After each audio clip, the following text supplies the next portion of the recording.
ఈరోజు వీడియోలో వచ్చేసి ఎవరైతే minimum 10th qualification, inter, ITI, diploma any graduation చేసిన వాళ్ళకి స్టాఫ్ సెలక్షన్ కమిషన్ నుండి వచ్చేసి మనకి 2049 పోస్టుల కోసం ఒక హైరింగ్ చేసుకోవడానికి నోటిఫికేషన్ ఇవ్వడం జరిగింది. మార్చి 18వ తారీఖు వరకు ఆన్లైన్ ద్వారా మీరు అప్లై అయితే చేసుకోవచ్చు. దానికి సంబంధించిన ఎవ్రీ ఇన్ఫర్మేషన్ యొక్క వీడియోలో అయితే ఎక్స్ప్లెయిన్ చేస్తాను. వీడియోని మాత్రం ఎండ్ వరకు స్కిప్ చేయకుండా అయితే చూడండి.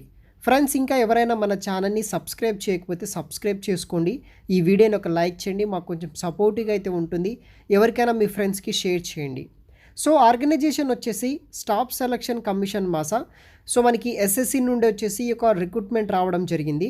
టైప్ ఆఫ్ ఎంప్లాయ్మెంట్ వచ్చేసి ఇది ఒక సెంట్రల్ గవర్నమెంట్ జాబ్స్ అనమాట. సెంట్రల్ గవర్నమెంట్ డిపార్ట్మెంట్ నుండి నెంబర్ ఆఫ్ వేకెన్సీస్ విషయానికి వస్తే 2049 పోస్టుల కోసం ఆల్ ఓవర్ ఇండియా కింద ఈ యొక్క ఎస్ఎస్సి వాళ్ళు, స్టాఫ్ సెలక్షన్ కమిషన్ వాళ్ళు సెంట్రల్ గవర్నమెంట్ జాబ్స్ కోసం ఒక నోటిఫికేషన్ రిలీజ్ చేయడం అయితే జరిగింది. పోస్ట్ నేమ్ వచ్చేసి ఫేజ్ 7 కింద హైరింగ్ చేసుకుంటున్నారు. అఫీషియల్ వెబ్సైట్ సంబంధించిన ఎస్ఎస్సి పోర్టల్ నుండి మనం ఆన్లైన్ ద్వారా అయితే అప్లై అయితే చేసుకోవాల్సి అయితే ఉంటుంది. సో ఆన్లైన్ ద్వారా అప్లై చేసుకోవాలి. దానికి సంబంధించిన వెబ్సైట్ లింక్స్ వచ్చేసి వీడియో కింద డిస్క్రిప్షన్ బాక్స్లో అయితే ప్రొవైడ్ చేయడం జరుగుతుంది. అదేవిధంగా ఫ్రెండ్స్, దానికి సంబంధించిన కంప్లీట్ రిక్రూట్మెంట్ డీటెయిల్స్ వచ్చేసి ఈ యొక్క ఎస్ఎస్సి రిక్రూట్మెంట్ బోర్డులో అయితే చూడవచ్చు అనమాట. దానికి సంబంధించిన లింక్స్ అనేది కూడా నేను ప్రొవైడ్ చేస్తాను, ఎలా అప్లై చేసుకోవాలనేది కూడా. సో దీనికి కావాల్సిన క్వాలిఫికేషన్ విషయానికి వస్తే candidate he's must have passed the 10th qualification, లేకపోతే ఇంటర్ క్వాలిఫికేషన్, గ్రాడ్యుయేషన్ అయిన వాళ్ళు ఎవరైనా సరే మీరు అప్లై చేసుకోవచ్చు. ఏదైనా రికగ్నైజ్డ్ యూనివర్సిటీ నుండి హైరింగ్ చేసుకుంటున్నారనమాట. సో ఎవరైనా సరే అప్లై చేసుకోవచ్చు. ఈ యొక్క వీడియో వచ్చేసి మన యొక్క తెలుగు రాష్ట్రాల విద్యార్థులకు వచ్చేసి చాలా అయితే యూజ్ అవుతుంది కాబట్టి. సో ఏపీటీఏ సంబంధించిన 10th, 12th గ్రాడ్యుయేషన్ కంప్లీట్ చేసిన వాళ్ళు ఎవరైనా సరే మీరు ఈ యొక్క జాబ్ నోటిఫికేషన్ అయితే యూజ్ అయితే చేసుకోవచ్చు అనమాట. రిక్వైర్డ్ ఏజ్ లిమిటెడ్ విషయానికి వస్తే 18 సంవత్సరాల నుండి 42 సంవత్సరాల వరకు ఉన్న మేల్, ఫీమేల్స్ ఎవరైనా సరే మీరు అప్లై అయితే చేసుకోవచ్చు అనమాట. దీనికి ఎటువంటి వర్క్ ఎక్స్పీరియన్స్ అయితే అవసరం లేదు, ఎందుకంటే ఇది ఒక సెంట్రల్ గవర్నమెంట్ జాబ్స్ కాబట్టి. మినిమం 18 ఇయర్స్ నుండి 42 ఇయర్స్ ఉన్న వాళ్ళు అప్లై అయితే చేసుకోవచ్చు. Salary package and selection process కూడా ఈ యొక్క డీటెయిల్స్ అయితే ఎక్స్ప్లెయిన్ చేస్తాను.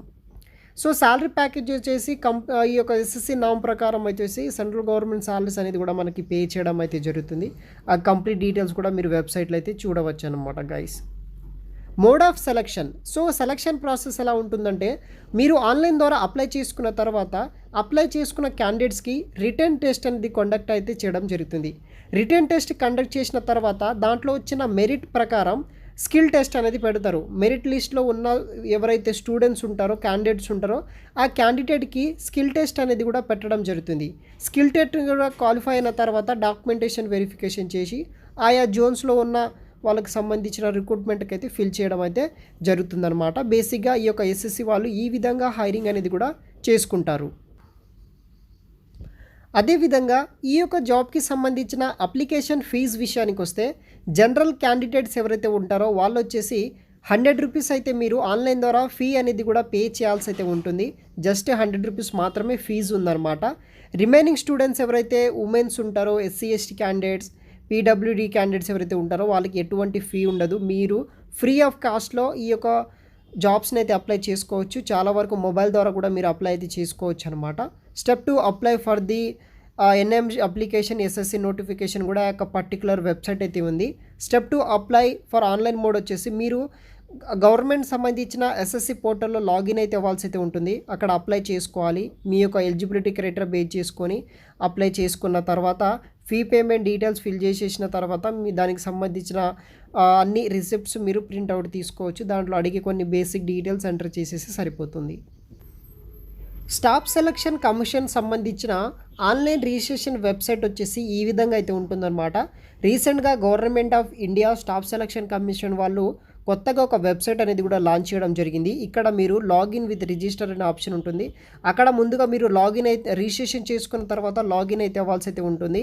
ఇన్ కేస్ ఇప్పటి వరకు మీకు ఎస్ఎస్సి గవర్నమెంట్ పోర్టల్లో రిజిస్ట్రేషన్ లేకపోతే కనుక 1 టైం రిజిస్ట్రేషన్ చేసుకోవాల్సి అయితే ఉంటుంది. అక్కడ మీ యొక్క personal details, password creation, declaration, additional details అవన్నీ చేసేసి కంటిన్యూ క్లిక్ చేయవచ్చు అనమాట. ఇక్కడ లాగిన్ ఆర్ రిజిస్టర్ అనే ఆప్షన్ కూడా ఉంటుంది. మనకి ఇచ్చిన తర్వాత అక్కడ ఒక యూనిక్ ఐడి జనరేట్ అవ్వడం జరుగుతుంది. మన యొక్క ఎస్ఎస్సి పోర్టల్ని యాక్సెస్ చేసుకోవడానికి రిజిస్ట్రేషన్ నెంబర్ కూడా ఎంటర్ చేయండి, పాస్వర్డ్ ఎంటర్ చేయండి. క్యాప్చా ఎంటర్ చేసిన తర్వాత మెయిన్ లాగిన్ అయితే అవుతారు. అక్కడ ఎస్ఎస్సిలో రీసెంట్గా రిలీజ్ చేసిన ప్రతి ఒక్క జాబ్స్ అక్కడ అవైలబుల్గా అయితే ఉంటుంది. అక్కడ నుండి మీరు అప్లై అయితే చేసుకోవచ్చు. వెబ్సైట్ లింక్ వచ్చేసి వీడియో కింద డిస్క్రిప్షన్ బాక్స్లో ప్రొవైడ్ చేస్తాను. వెంటనే అప్లై చేయండి గైస్. Thanks for watching.